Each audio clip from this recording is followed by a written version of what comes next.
Thanks to Comm, the #1 mental wellness app for supporting Earn Your Happy. Go to comm.com/Lori to get 40% off your Comm premium subscription with hundreds of hours of programming, unlimited access to Comm's entire library, and new content is added every single week. And thanks to Byju's for supporting Earn Your Happy. Byju's Future School is the leading worldwide online learning platform for school-age students and offers courses in coding and music and math. Visit byju's.com/podcast. That's byjus.com/podcast to enroll in your first 4 classes, which is a $99 value for just $9.99. The deeper we have the courage to go in our own work, the more space we feel capable of holding for others. So the reason that I feel that I can hold space for people is because there are very few dark corners that I haven't explored in my own inner work. Welcome to the Earn Your Happy podcast. I'm Lori Harder, founder of Light Pink, best-selling author, 3-time fitness world champion, and I'm a crazy, multi-passionate entrepreneur. My journey has taken me everywhere, from being a broke waitress, barista, retail associate, and personal trainer with massive anxiety and no belief in myself, to later becoming a multi-millionaire in love with my life. In 2007, my husband and I lost everything. We found ourselves hundreds of thousands of dollars in debt at rock bottom. We had no ideas and I had no education to fall back on. This is when I found personal development and learned everything I could about business. Not by choice, but because I realized no one was coming to save me. The conversations on this podcast are going to let you know that you're not alone and that we all feel like we don't know what we're doing. We're going to give you the tools to help you face your fears, take action, start your business, and grow those massive dreams that are keeping you up at night. It's time to create a life that you can't hide from and put so much on the line that your higher self is forced to come out. You're going to stop waiting for someone to approve of you and you're going to anoint yourself. Because I'm obsessed about building businesses that give women a platform, I want to feature you. So if you text the word podcast to 310-496-8363, you can get your questions answered on our Q&A segment along with a shout out. And if you rate, review, and subscribe to this podcast, we're choosing someone every month to get coached and featured on our show. It just might be you. So let's get started.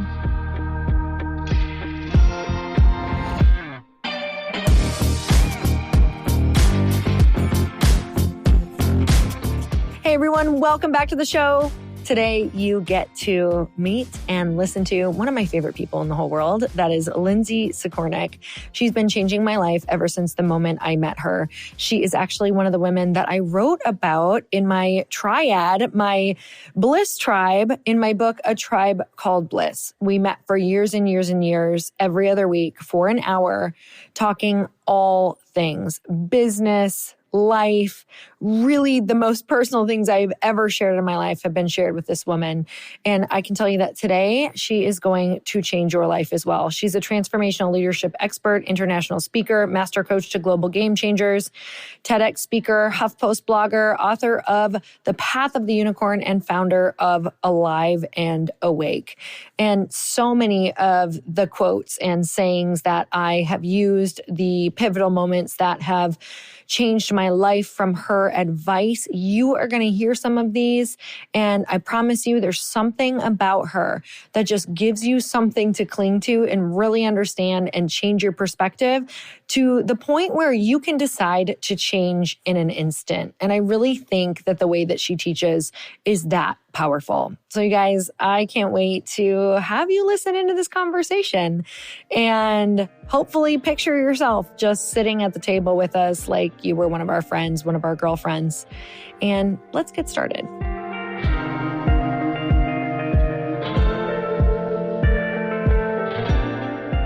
Lindsay, I'm so excited to have you back on the show. Thank you so much for coming. I am so excited to be here and I miss you and I love you and I'm so excited for our conversation. Oh my gosh. God is so good for real though, because today I was just telling you, this is like one of those days where I was like, oh my goodness, I need to just like be with a soul sister. And it just, of course, it's with like the person who I've transformed the most with. And you guys, that's where I want to start is that, Lindsay, you have been such a force in my life, truly one of the women who has activated and transformed so much for me. Like I still use all of your mantras, mottos, just the way that you have helped me process things and really learn how I process has been so powerful. And you guys, if you don't know, I actually wrote about Lindsay in my book, A Tribe Called Bliss, because I did a sort of I guess we ended up calling it just a mastermind every other week for an hour. I met with you for years, 3 years, maybe almost 4 years. I think it was 5 years in total. Oh my gosh. Oh my gosh. Wow. No wonder you're so infused in my DNA. So really, really thrilled to have you back here because honestly, I would just love to have you as a co-host, but I'll have you back as much as I can because you do seriously transformative work for people. So you guys, I'm so excited for you to not only listen to this, but also potentially have the opportunity to have the experiences that I have had with Lindsay in the jungle, not in the jungle, at Bliss Project. You can now do them in Sedona as well. These incredible retreats that she calls Alive and Awake, where you really infuse everything. It's the whole human. It's your life's work. It's your business. It is, your spirit. It is sisterhood, brotherhood, all of the things coming together, and how without any of those things, we're really kind of ignoring what makes us feel whole. And that's why I'm so thrilled today to be talking about your life's work. And I kind of want to talk about how you got to this place of you now in the jungle, living in Costa Rica, but it didn't start this way. It didn't start with you thinking about this is how it was going to end up, but now you're working with these incredible like world changers, founders, business leaders, people who want to make big shifts in the world, and you're bringing them into these beautiful elements to really crack them open. So let's talk about where you started and how this vision came to be planted for you. Okay, amazing. First of all, I have to receive all of the beautiful words you just said. And thank you for that. And mirror back to you what a massive, massive role you've played in my life. And you were literally the person that kind of launched me onto this global career that we're talking about. When you saw, I was like, I tell this story hundreds of times. I was like this kind of pseudo stay-at-home mom eating grilled cheese crusts. And you were like, hey, you want to come and teach at Bliss Project? I'm like, who, me? What do you mean? And you really saw the level at which I was operating before I even saw it. And you trusted me and you believed in me and you were such a mirror, and also holding space as I was going through massive transformation in my own life. And a lot of the deep work you talk about doing with clients, I always start with myself first, as you know, and you held so much space for me in my darkest days, my most vulnerable days, and just constantly being such a source of empathy and love and this mirror of magnificence that you provided for me, that you saw things in me way before I even saw them in me. So I bow down to you in deepest gratitude and love forever. So thank you for everything. Okay, I'm crying. Great. I know. We can't make it through 5 minutes. Yeah. So let's talk about the journey. And so my journey started, I think, as most people's do, with really trying to check off all the boxes that society tells us. In my case, I grew up in a family with a lot of mental health issues, addiction stuff, and in hindsight now, what we would call trauma situations and generational. And so for me, it manifested in a lot of chronic anxiety. And I channeled it towards perfectionism and trying to control everything, which looked like in my world, major overachievement and grinding since I was like 7, not even as an adult, like since I was a young child. And I ended up following this very type A driven path, really in an attempt to control everything because I felt so out of control inside with this chronic anxiety, this feeling of unsettledness. And so I ended up going to an elite business school and getting into consulting, management consulting, and doing what I thought I should do. I was really just checking off the boxes as like, you get a job, you get married, you have kids, all the things. And I was like, perfectly perfect in every way. And then I found myself with this quote unquote perfect life on paper. And at multiple points in my life, in multiple different realms, I had these sort of like shattering breakdown moments of truth and moments of awakening. The first for me happened around career. And when I was in this quote unquote perfect job that everyone wanted, I found myself, I was like living in this like overly air conditioned office building, doing work that I was really good at, which was numerical analysis, but I was like numb. I hated it. I couldn't wait till I remember there's like a 4 p.m. coffee break time, and I counted down the seconds, and I'm like, oh God, is this it for me for the next 60 years of a career? And so to answer your question about what got me on this path, it has been really nonlinear, in many ways, in every way, unplanned. And so what I've done is I've had the gift of listening to my own intuition and being able to have the guts or recklessness or risk tolerance, or however you want to call it, to leap into the unknown and trust that I'm going to figure it out on the way down. So what I did is I quit that job. I went traveling around the world. And from that moment on, I think that was the turning point moment where I broke free of the matrix, or of that kind of like boxed in path of life of playing in the sandbox that society had kind of created for me and that I bought into.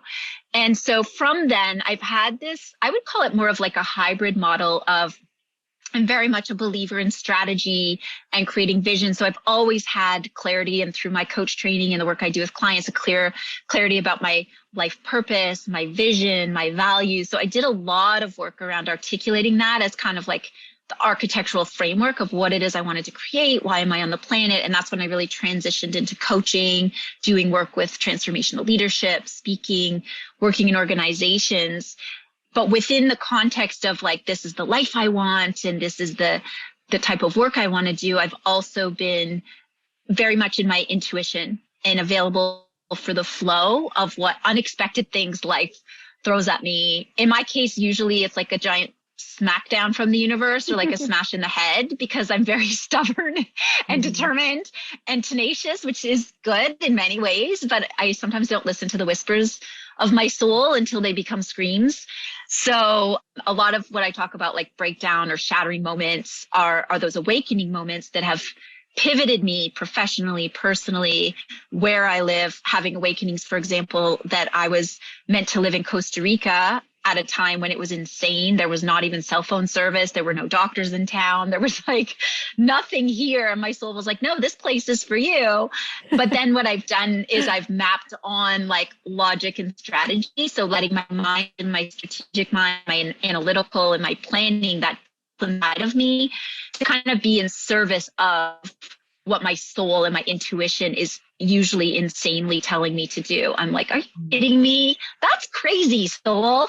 And then spirit's like, yep, this is it. And so then what I have to do is sort of wrap strategy and planning and discernment, and then a whole lot of trust and surrender and patience and processing around all of that. So that's been kind of the path to where I've gotten, and partly planning, mostly a lot of listening and leaping as I've been guided.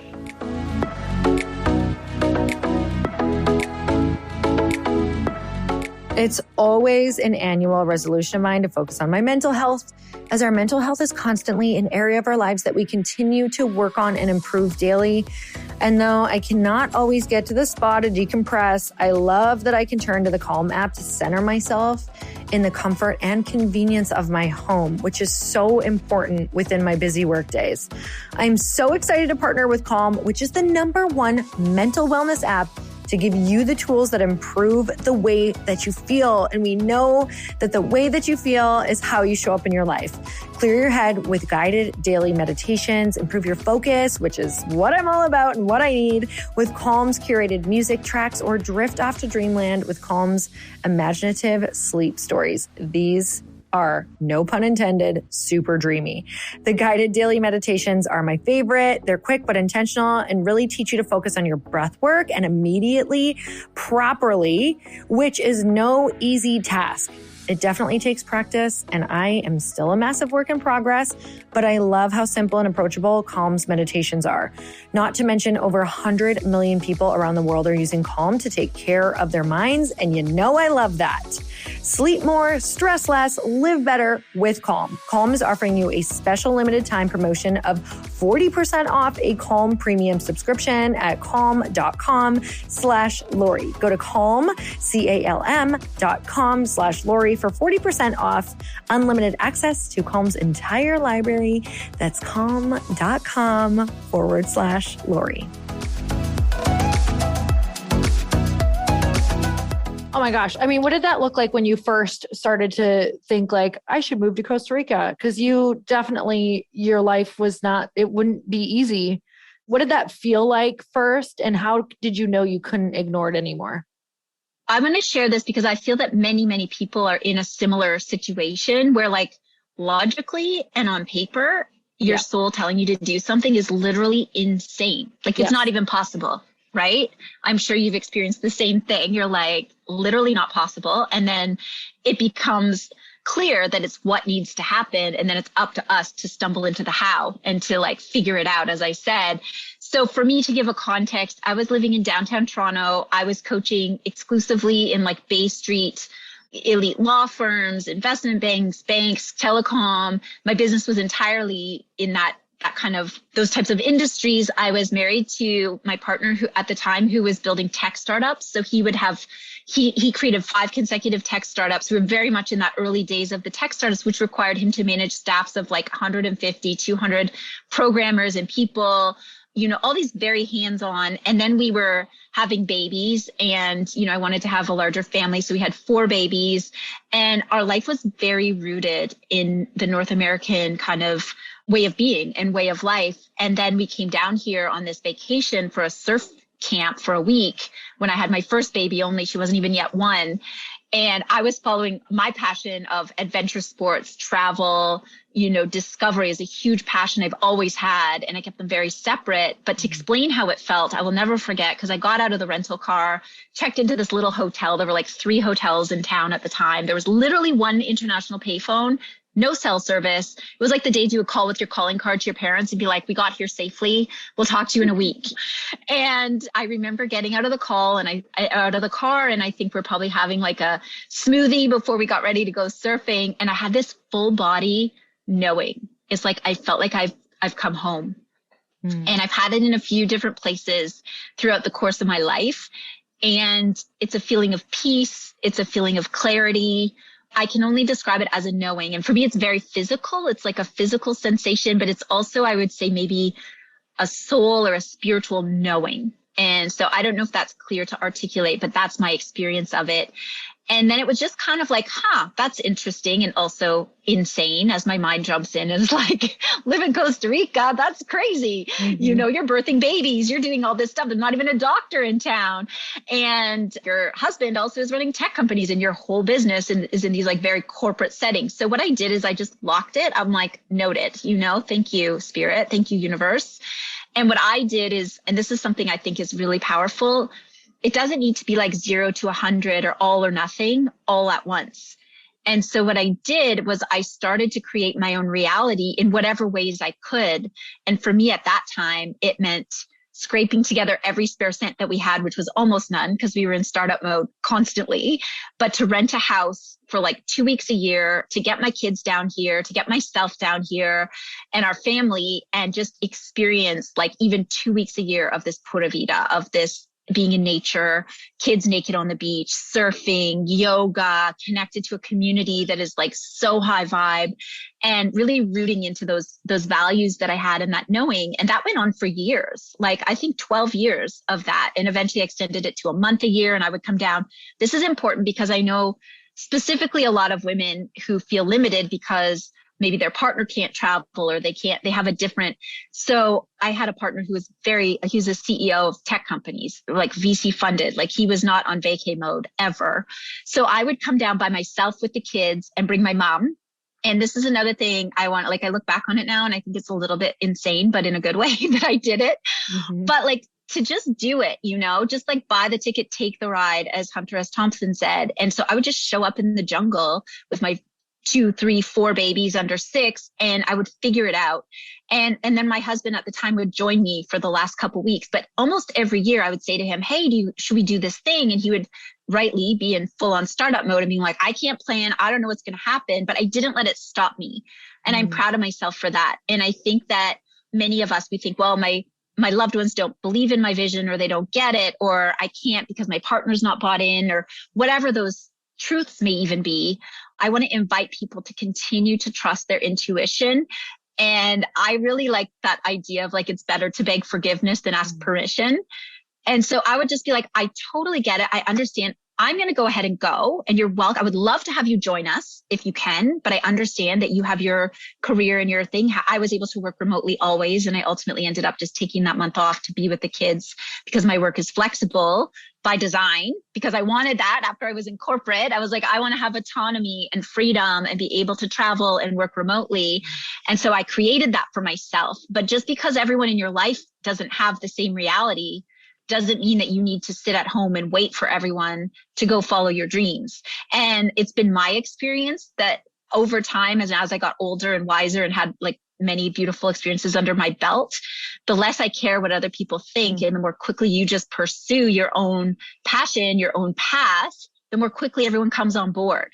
If you're sitting there like, I don't know, I'm not sure, getting permission from everyone. What do you think? Oh, so-and-so's not bought in. My mother doesn't think it's a good idea. If you're available for everyone's opinion, well, then they're all going to give it to you. And then if you listen to them, big mistake, then you're going to be sitting in a holding pattern of nothingness forever, or worse, selling out on yourself, compromising and living someone else's life, which is literally living a lie, which is what leads to the slow or quick death of the soul and ultimately physical death, because it eats away at you. And that's what all these like autoimmune diseases and literally cancers and heart diseases, they are directly linked to stress and unexpressed emotions, mental health issues, all of it. So when I say like, follow your bliss, it's not like a bumper sticker fun thing to say. It's literally like the best thing to do for your health, for your thriving, for everything. So I had the tenacity. I have a couple of kids who are like this, and it's not the easiest to parent, but it's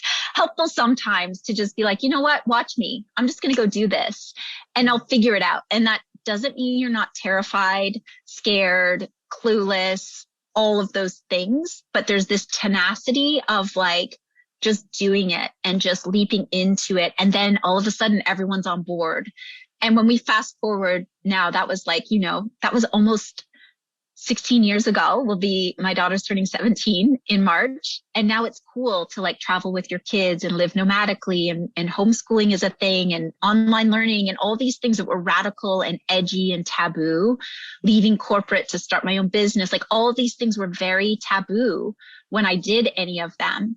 And over time, the world catches up. If you're truly a visionary, or who even cares about being a visionary, you just know what you want to do and how you want to live your life. The less that you pay attention to what everyone else thinks about it or what society says, and the more quickly you just follow your heart and use your mind to do it in a smart way, in a mindful way. So I didn't just pack up everything and move. It took me 12 years. I didn't just like, join a hippie caravan and forget. We built 5 businesses. I built my coaching business, like had 4 babies, like did all the things. But over time and with strategy, created my own reality, and ultimately our own reality that's now, again, very aspirational and considered to be almost like mainstream, if not what people are really desiring, which is freedom, autonomy, travel, living nomadically, some people, etc. So those are some of the major lessons and the things that I look back on now that I'm grateful for. And yeah, I kind of like pat myself on the back right now, because I didn't think about it when I was doing it, when I was in my late 20s and early 30s. I'm like, I just did it, And now I look back at my younger self, and I've had some like good cries over it. And I look back at my like younger self at home with these little babies and getting on planes and schlepping like strollers and car seats and coming to these houses in the jungle, which were literally like death traps for children. They had no building codes. I would show up at like 11 at night after traveling for 14 hours with like 4 kids, and my mom who needs like a wheelchair at the airport. Like she's got her hip things happening. And I would get here and I would have no idea where I was. And I would just be like so out of my comfort zone. The metaphors are like everywhere. And then I would have to go and spend 3 days at the hardware store, baby proofing our house and making sure the kids didn't drop dead off these all like death trap drops. But it was all like in service of following that call to adventure, that call to giving my kids a different reality, to giving them an education, not just out of books, but as in like going to see the turtles laying eggs and being born and learning to surf at like 6 years old and being immersed in a culture around spirituality and connection in these blue zone where people live to over 100 at 10 times higher rate. Like all of it for me, the risk was so far surpassed by the return of what I was able to create for us in our life that I look back at myself and I'm like, go girl, you did that. You did that thing to my younger self, because I didn't have the time or the inclination or the interest in celebrating myself at the time. I was just like in it and doing it. But I feel very proud of myself actually at this stage of my life for who I had to be, how I had to show up in life. And I feel very excited to be able to hold space for others to do the same thing and to be inspired and to be activated in their own way for whatever their dreams are.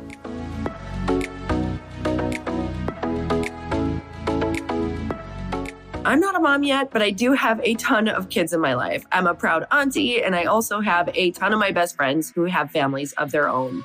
And I was recently introduced to Byju's Future School, where students receive personalized attention and a world-class learning experience completely online to supplement their in-person school education. I'm so excited to partner with Byju's Future School to offer you your first 4 classes, a $99 value, for just $9.99. Even in the best schools, your child possibly isn't getting the one-to-one teaching they need to reach their full potential. In a classroom with dozens of kids, teachers just don't have the time to customize their approach. With small group and one-on-one learning, Byju's Future School is committed to helping students become creators and shift from passive to active learning while building skills they'll use for the rest of their lives. Byju's Future School currently offers coding and music courses for grades 1 through 12 and math courses for grades 1 through 8, with more subjects coming soon. Byju's math and music courses help build a foundation of knowledge and self-confidence. And with Byju's coding course, students explore the fundamentals of coding through their favorite games. They'll have tons of fun while learning about technology that makes modern games, apps, and cryptocurrencies possible. Join the millions of parents accelerating their kids' learning today. Your child can build their own Minecraft character in the first 4 weeks.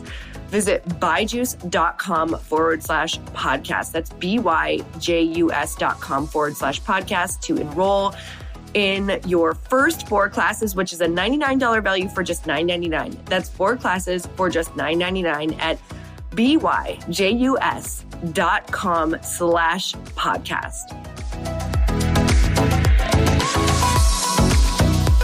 Oh, I love your story, because it really is, there's so much proof there that there's always a way to imagine, keep reimagining how this could work. Because when you're in a world, or when you're not in that world yet, it's so much easier to be like, oh, my family's not going to like this. It's going to be too hard with kids. It's going to be like all of these things. And there's something that works so well that I feel like I've taken from you. And that's just like, but what if, but wouldn't it be cool if, or how could that look? Or how could this actually work? And how could, bringing all of these things into almost in a light way and not such a serious way, like that everything has to be lined up and it has to look a certain way, but really just like you shared in your story, like maybe it didn't look a certain way the first year, but then you start figuring things out and really being kind of like playful about how you're imagining what it could look like and letting things be. I love the phrase that you always say, life can be fun and easy if you let it. Like I've given that to so many people and they're like, oh my God, it can?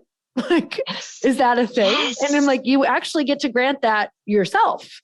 And it's something that I say to myself all the time because of you.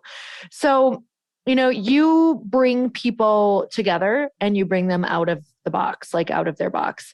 Tell me about why this is such an important element to you, like getting people outside of their norm and getting them also into different healthier situations, because you also talk a lot about how you were in the corporate world and sometimes they would just put them up in a hotel and think that they were helping their team when really it just kind of is like the opposite. So tell me about the method that you found that really, really works for getting people just reconnected and reimagining their lives.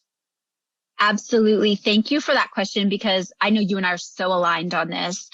My background, my passion, my obsession has been leadership, transformational leadership. Since I was like 19 years old at business school, I'm like obsessed with human behavior. I literally have studied like leaders of every, you can imagine, from like JFK, Winston Churchill, Gandhi, to like Hitler, Jesus, like leadership on its whole and human behavior. And so what I've learned through that path is that leadership isn't just a set of skills that we learn in school. It's a way of being, and it's a way of showing up on the planet. And I believe that every single human on the planet has the capacity to be a leader, in the sense that they show up authentically, living their purpose, their vision, their values, and leading by example. That's my definition of leadership. And as I've done more and more experimentation with my own life, which is the giant social experiment, and then working with thousands of people over the years, I've learned you can't separate physical, mental, emotional, spiritual, energetic dimensions of ourselves and just focus, I'm just going to talk about my career, or I'm just going to talk about my relationship, or I'm just going to talk about health and wellness. For me, it's always been a very integrated approach. And so when I do the work that I do with leaders, I always am coming at it from a holistic, integrated approach, because that's been my practice. And so literally starting with, what are you eating? How are you moving your body? In general, tapping into this intuitive wisdom that we all have within ourselves, giving people the tools to gather that, like that inner knowing, that inner compass, that direct connection to spirit, to your higher self, to your guides, whatever you want to call it, highest intelligence. And so when I do the experiences, whether in Costa Rica or Sedona or Italy or around the world, wherever, I have sort of like a scientific formula that I put people through. And I also in our coaching talk about. And so it's really the culmination of like my lifetime of work, which is starting in the morning with very beautifully curated morning rituals, moving our bodies to quiet our minds, to tap into our creative spirits. And it can include any number of things to get into stillness. I know you and Chris are amazing at meditation, movement, getting out into nature, music, singing, dance, art, you name it, whatever your magic is that helps you get into that flow state. For me, it's yoga, surfing, beach walks, dogs. I know we're both dog lovers, kids, touching your baby's skin, whatever it is. Developing an awareness of what helps you to feel grounded, connected. Nature is a massive, massive thing for me, movement, etc. And so that really is part of the foundational work that I do with people, is getting ourselves to optimal performance by tapping into all of these awarenesses. And it's not about judgment or prescription, like you should eat that, or you should meditate, or you should, I couldn't care less about what anyone does. It's just a question of, is this working for me or is it not? So it's a constant iterative process of discernment. Is this bringing me closer to joy or further away from joy? Interesting. Okay, maybe I'll change it. Maybe I won't. I don't know. And so from there, we really work on regeneration and filling ourselves up and getting to that state of clarity, of stillness, of thriving, of rest and reset. And then the next part that I love to do, and this is again, like on a meta level of a whole program with people over months and years, or even in a workshop setting, is we look at so regeneration is first, and then we look at transformation. And that's when we kind of get inside. And I love to get to the core of whatever it is that's driving our behaviors. And I've had some of my biggest ahas at the Bliss Project being in the audience when you've been leading. For example, one of my favorite questions you ever asked is, which parent's love did you most crave as a child? And what did you think you needed to do to get it? I've used that, crediting you hundreds of times also, because that was like such an aha moment for me. I was like, what? And it's something locked in for me. I was like, wow, I was always craving my dad's attention. And how did I think I could get it? By performing. And it was literally like the root belief that was my entire life. So that's the type of work I love to do with people, getting to those core nuggets of what is the root cause of our behaviors, our beliefs, our patterns.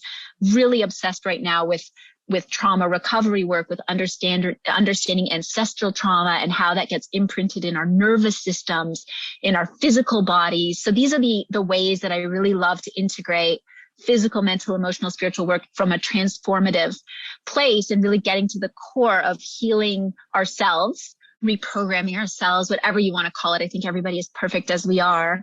So that's sort of the middle part of it. And then once we have some really beautiful rewiring, literally, when we talk about neuroplasticity and rewiring our nervous systems, that's the transformation side of things, then we can start to think about, or in tandem, what's next and how do we level up from this like recharged, rewired, ready to go place. And that's when we get back into that strategy work that has been at the core of my passion of purpose, vision, values. Who am I? How do I want to show up on the planet? What's the impact I want to have? What are my values? What are my non-negotiables? And that's when we really kind of take it from the inside work, the deep introspective shadow work, whatever it is. And we really start to take our wisdom and our gifts and share them out in the world and start to have that massive impact or giant ripple effect that we want to have out in the world. Oh, it's so good. I'm just thinking back to all of the different transformations of people that I was with when, the year that Chris came. I think he actually came twice, my Chris. And, sometimes I think we can be really afraid to go to these things because it's like, oh God, we're maybe with other people, or maybe I'm not even ready to look at my stuff, because I think that and this will be an interesting question for you, like with achievers. Sometimes we're afraid to let go of like the trauma or the thing because it makes us feel like it's the thing driving us, and we're afraid that we'll lose our edge. Have you found that with different people? Yes, 100%. And I also, you asked earlier about sort of that getting people out of their comfort zones and why do I do that? And that is the exact reason you just articulated, because everybody that I work with are super brilliant, creative, strategic. Like if we just stay in our heads and talk it out, we will like talk. We can even convince ourselves that we're like healed, we're good, we're clear because I've done the work. I've like reframed it, blah, blah, blah. You get that same person out on a surfboard, on a horse, out in a truly physically vulnerable state, experientially vulnerable, and you can guarantee all that unresolved stuff is going to come flying out to, for some people, it's like the bugs, it's the not wearing makeup out.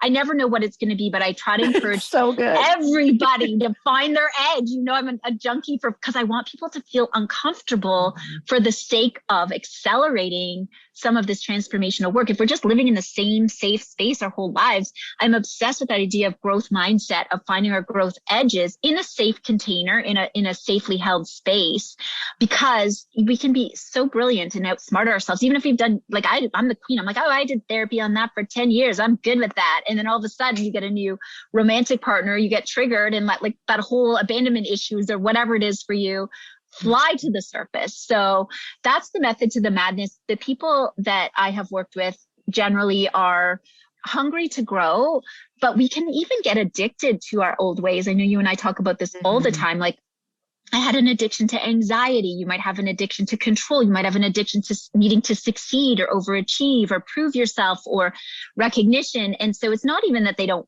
want to let go of it. It's just, it's so ingrained and it's so habitual. It can also be an identity situation. Well, I'm always the top performer, or I'm always the boss or the captain or the lead or whatever.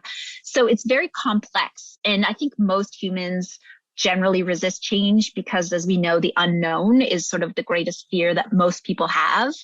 But that's why I really try to get at everything from an embodied approach, from an experiential. So we do first, and then we make meaning of it second. So we have the experience, we get on a surfboard, we feel scared, we feel a lack of control, we feel tense, we feel whatever the physical experience is. And then from that, like I just had a retreat in August and we went surfing 4 times. And I know you love to surf. And I decided to ramp up more surf on my retreats because that's where my kind of practice is. And I think it's like exciting to people who are not just into maybe meditation and yoga and all the things. And I love adventure sports. I know you do as well. It's amazing. Every single surf session they came back in from, the aha moments they had, the one thing that these beautiful instructors would say to them, they're like, oh my God. One woman I remember, she's like, yeah, Wyndon told me I'm like so tense on the board and that's why I'm falling every time. She's like, I'm tense everywhere in my life. Everything I do is tense. It's like, trying to control everything. And so I can get done in 1 second experientially what like 20 years of therapy. We can talk about it, we can think about it. And I'm not dissing it. I think you need to come at it from every level, cognitively, emotionally, spiritually. But I think the missing link is really the embodiment piece of physically, there's been a disconnect between embodied practices and a lot of these, more transformational spiritual realms, leadership realms. And so that's really what I see as being the sweet spot, is bringing those worlds together and embodying transformation, and then wrapping meaning and sense making and strategy and awarenesses around that. Oh, it's so good. I mean, I every single time I did something there, I had like massively life-changing moments. And, I can go and do those things on my own, and I still do, but I can still, come at them and create these moments. But there's something about the container when it's intentionally created in that way, and that you know that you're going to chat about them. And it's also like when you're going into the space and there is an intention around the space with other people, it is very different. So I highly recommend that you guys go and do this, because you just brought me back to so many. I'm just going to share a couple, because there's one that I don't know if I actually shared with you, but the surf one, I know I've written about it in my book. I still have chapters that are going to go into another book just from these different surf experiences, because how you show up in these different places where you are not familiar with is really how you're showing up in all of your life, maybe in places that you're not familiar with and that you are familiar with. And for me, it was like, I was observing how I just felt like I had to, even during a surf lesson, I was like, okay, this is going to happen right away. I'm going to catch every single wave. But I'm going to up my chances of catching a wave by trying to catch every single one. So I was so exhausted because I was trying to catch every single wave that I was catching none.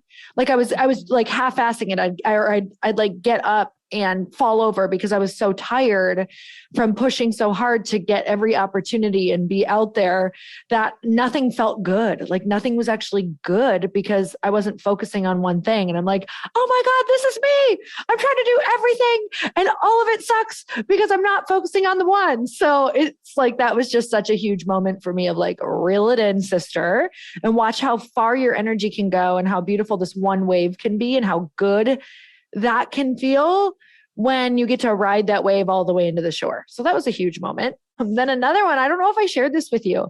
I was horseback riding and my horse tripped. Did I tell you this? Okay. Tell me again. You did, but I love the story. Tell us again. And so thankfully we weren't like on a full on run, and we were on the sand, but my horse like tripped and did like a tumble, and I literally flipped head over heels, did a full flip and landed on my back, and it knocked the wind out of me. And I was so shaken up, like, massive anxiety, like mini panic attack right there. Cause I was shook up. Like you are flipped forward, didn't know where I was going to land. And all of a sudden it was just like, oh my God, like my worst nightmare just happened, like your vision on a horse. Right. And so I think that I was so afraid of all of my worst nightmare situations in life at that point that I was playing it like I wasn't going all out because I was afraid. So I was really missing on the all out because of the fear of what could happen or what people would say, or I was just a backlash or doing it wrong or failing or whatever. And I had that moment where it would have been totally acceptable if I did not get back up on the horse. They were like, do you not want to go? It's totally fine. And that would have been great because I was shaking. And I was like, no, like the faster you get back in there, the more you're going to experience like whatever. I mean, crazy at the moment, but I went on to have the most, probably top 3. I think it still might be number 1 actually to this day. Most euphoric moment I've ever had in my entire life, running the horse full out on the beach in the ocean with Chris on one side, Drew Canoli on the other. And I felt like a wild, like princess. I didn't know what year it was. I just felt like it was just one of the most euphoric moments. My hair was blowing. In my head, I just looked like a warrior princess. Like it was so powerful. And I felt the fear, like it was very scary. It wasn't just like gone. I was in insane fear, yet at the same time, extreme euphoria and bliss. And that was just this moment of like, they coexist. Like the power coexists with the fear. And it was, yeah. So that happened there. Oh, I have so many goosebumps on my body. I'm like, oh my God, I can see you. And I remember that. And Oh, thank you for sharing. And it has been like such a delight to be with you on so many of these experiences and to witnessing your growth and to be able to hear you articulate it in such a beautiful way. I could listen to you forever and for hours with your stories and your wisdom and your example that you set about playing all in and being so hungry to learn and grow and being so generous with the way that you share your stories and your truth with all of us. So I'm just like, you just delight me to no end. Oh my gosh, you guys, you can see why, but it's the container that is created. And Lindsay, there is something about you that truly is, you just hold a space for people. You are playful, you're fun, you let mistakes be like, I don't know, I screw up, I feel excited about it around you. It is fun. Yeah, awkward moments. Like, and that was really huge for me, is that people come into there and we really are all just giant children. And it's like, the more that you can go and be in those experiences, which I'd love to hear just your experience of like when you know these people who are powerful out in the world are coming in, or maybe you don't even feel powerful out in the world yet, but you have like this big vision and you're nervous about coming into this group. What are some things that you do and that you've noticed that you help break people down and connect them right away? And how does that also go on to help them out in the quote unquote real world? Yeah, such a good question. And I want to just pick up on what you said, because I think that's when I think about what I create that's unique. And I think you just hit the nail on the head, which is I have this like very, I would say somewhat unique ability to go super deep, do very intense. Like, I know Danette calls me the cave dweller because she's like, I can't believe the shadow work you do. Like, you're going in. I'm like, yeah, I'm going in. Totally. I'm like ruthless about it with myself, which allows me to, when you talk about creating safe space, I'm a huge believer in this. This is just one of the millions of reasons I love you. The deeper we have the courage to go in our own work, the more space we feel capable of holding for others. So the reason that I feel that I can hold space for people is because there are very few dark corners that I haven't explored in my own inner work. And so what I know is the gift and the beauty that's available on the other side. I've been playing with this analogy lately of like, it's like you're going down into the cenotes, like underwater, these underwater caves. And you go in there maybe blindly or with a coach or a guide. It's like somebody who has a flashlight and you're like, hey, let's go explore over here.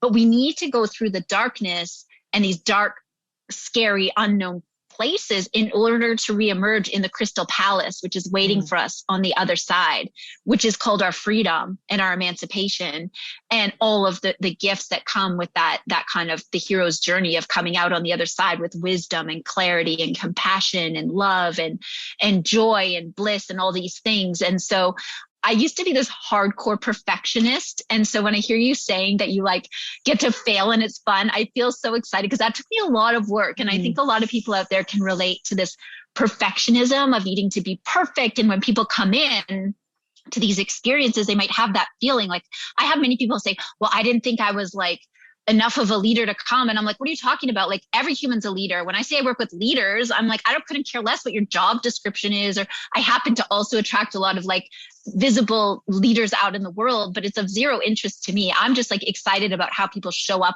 I was like at home making my kids grilled cheese sandwiches for like 10 years and my career was very minimal. I didn't consider myself less of a leader than when I'm speaking on like global stages or coaching CEOs. I think it's how we show up on the planet. And so I think that one of the things that I try to do anyways is lead by example in my own vulnerability, in my own playfulness, in my own failings, having fun with it, and then creating these spaces of vulnerability, of rehumanizing ourselves. So who cares? Everybody walks in with their job title or their bank accounts or their whatever external sources of validation that hold meaning in other contexts. I couldn't care less about any of that. And that's thanks to my Northern Ontario roots of like growing up in a small town where it was just not a thing, you know, it was like, you were like a good human or not. That's what people cared about. And I feel grateful for that because I've never been impressed by money, status, even though I've traveled in like very elite circles. I find it not that interesting because I've met very like douchey people in those circles. And some of my favorite humans are like, don't have a penny to their name and are the wisest, smartest, most interesting people. So what I do is I try to create a space of humanity, of vulnerability, of sharing, and I do all of it with this sense of playfulness and fun. And I think you will agree with me that the more work that I do on myself, the more that I've studied the masters of whatever space, spirituality, transformation, I think that the more evolved we get as humans, the less seriously we take life, you know? I think it's a sign of mastery when you can approach all of life with humility, with humor, with curiosity. Like I always say, the more I know that I know nothing. I have no idea. I have no advice for anyone. I will never tell anyone I can give you like ideas. I can show you a path that worked for me and many other people. But that sense of humility, of childlike curiosity, of playfulness, of wonder, of humor. I think of like the Dalai Lama and Nelson Mandela, or people that have been these profound leaders. They always just have this like sparkle in their eye of this glimmer of like childlike curiosity and wonder. And for me, I just love to have fun and play. And I like to create very safe spaces, but I don't like try to create safe spaces. I'm not sitting there, okay, guys, I'm going to create a safe space right now. I just try to embody my own vulnerability, my own, and invite people. I actually think that the thing that I do the most, and this is the feedback I get most often, is I just friggin' love humans. And so they show up. I don't care what their story is, where they've been. I'm like, I just friggin' love you. You're amazing. You know, if you're on top of the world, or you're at your rock bottom. I'm just like, I've just always had this like obsessive love of humans. I joke now, I'm like, I don't always like people, but I love the humans, you know? And I think that's the essence of it. I just like love humans, and I love the journey. I love the courage of people showing up and being real and being vulnerable.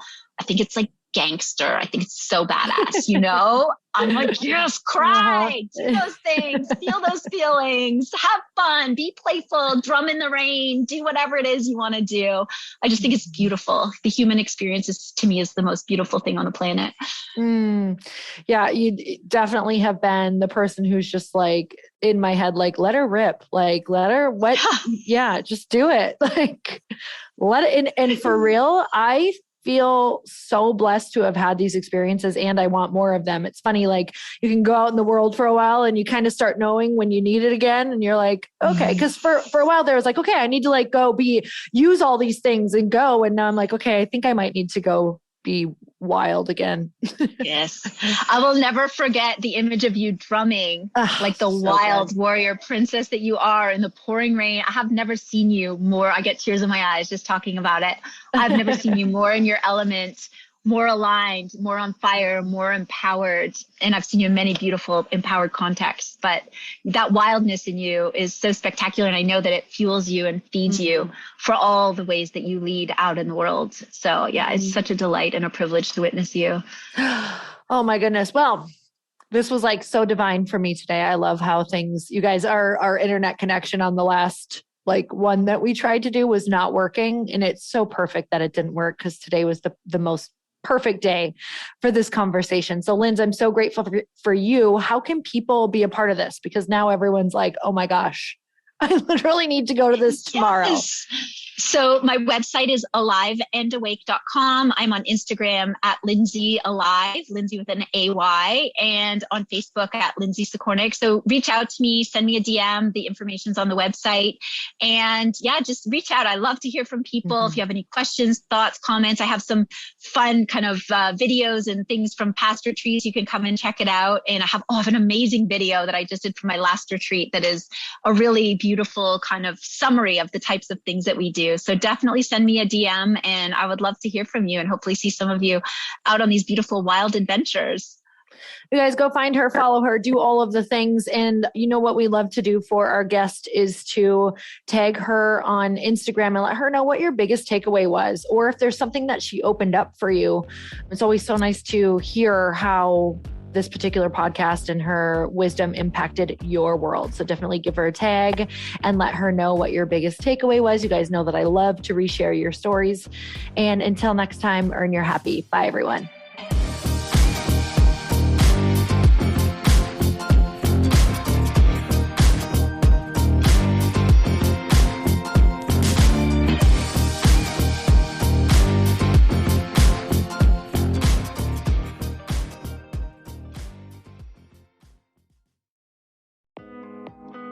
Hey, thanks for listening to the podcast. And I want to make sure that you have my phone number, and I'm not kidding. Did you know that I have a community text number? For real. My phone number is 310-496-8363. This goes directly to my phone.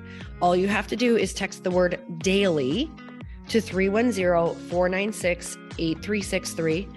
And I literally text you every single day, Monday through Friday. I actually just got done 30 seconds ago texting a bunch of people back, and I talk to you all of the time. You guys, people always ask me how I got my community text number and how it works. Well, all you have to do is you can just go to community.com and get your own. Community makes it easy to get a phone number that you can use to build your audience using text. People just text you at your number and they're added to your group. Then you can text them out audios, video links, anything you want. You guys, I text out happy birthday videos. I love to send podcast links, thoughts about life, book recommendations, different events that I'm doing in the local area. Texting gets me out of the noise of social media and directly into your hand. And now you can start texting your people too.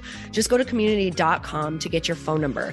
They give you a 10-digit real phone number, not those weird short codes that look like spam, but it's more than a phone number. Your new number comes with an inbox for SMS and texting.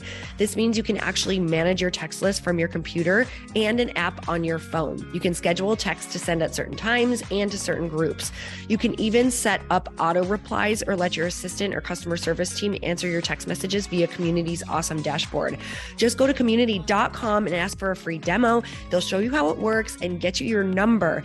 It's time to start texting your audience versus just posting on social media. Everyone uses Community for that. So go check them out at community.com. I can tell you it's not just great for communicating with my audience, but Chris and I use Community and our texts to also sell out our launches. I'm telling you, you get such an incredible response because you really are creating a true, deep sense of community. And it's so intimate. It's freaking amazing. Go check it out at community.com.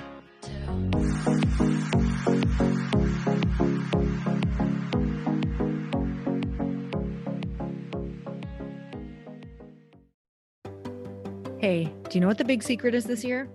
And it shouldn't be a secret because this should be your biggest focus. It is building your community. I am always working on building and nurturing my community, and everyone is talking about the power of community. Without an online community, you just cannot grow organically or create a real movement, which is what I know that we're all after. And you can build trust or monetize your audience. When you get community right, not only does your audience grow faster, but so do your sales. But where's everybody going to be managing their communities these days? And a lot of online entrepreneurs and thought leaders are turning to Circle.so. Circle is an all-in-one community platform. It lets you host content and create discussions, live streams, group chats, and memberships all under your own brand. And what's so cool about Circle.so is that you don't even need a website or Facebook group. Instead, Circle lets you build your own community site where you can host content and manage your members. You can even create locked and unlocked content spaces, groups, and classes. How freaking cool is that? You can put your content behind a paywall too, and you can charge different amounts of money for different spaces on your community site. Circle.so is famously easy to use, and it has a free 14-day trial for you, so you can go check it out, see if you like it, see if you love all the options. Just go to Circle.so. Go check it out right now, you guys. Imagine being able to manage your community, start group chats and live classes, and accept payments all in one place. Kind of mind-blowing since this is usually spread all over the place. You have to log into so many different things. If this is the year to capture, organize, and monetize your community, head over to Circle.so. You can get a free trial and start building your online community right now. Just go to Circle.so. You guys, you get the 14-day free trial. So just go and see if it's for you. It's going to streamline everything and make your life so much easier. It's so freaking cool.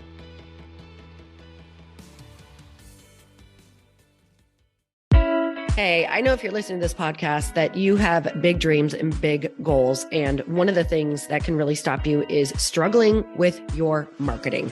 Trust me, I have been there. Are you using 10 different systems just to build your online business? Then I want you to try Kajabi. Kajabi helps you build your web pages, set up funnels, and sell your courses, content, coaching, or communities.